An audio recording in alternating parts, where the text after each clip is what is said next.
This is our first try in making leche flan.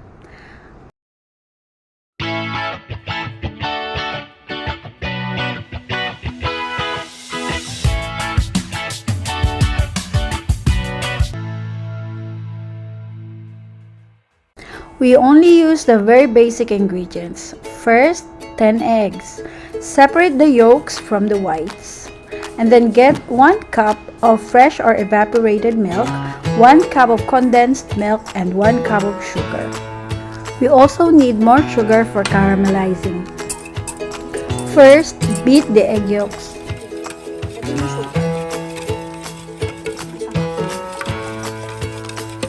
Then add 1 cup of sugar. Mix them together until fully combined. At this point, you can now add your vanilla or your lime or diaprine. But for this recipe, I did not use any vanilla or diaprine flavoring as I'm only using a basic recipe for leche flan. And later on, you will see my purpose in making this flan simple.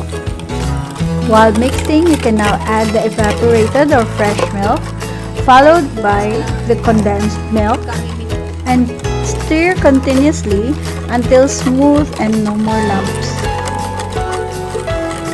It is now time to strain the mixture. Carefully strain the mixture in a jar or pitcher that you can use for easy pouring onto the molds. Caramelize the sugars, about 1 tablespoon on each llanera or mold, and then pour about 80 to 90% of the custard mixture on each mold. Steam for 30 to 45 minutes depending on the size of your mold. After steaming, let it cool before unmolding onto serving plates.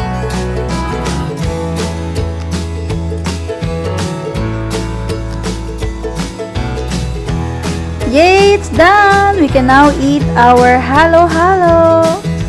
So now we made some razons halo-halo and we can now taste the leche flan as a topping for our halo-halo. Thank you for watching!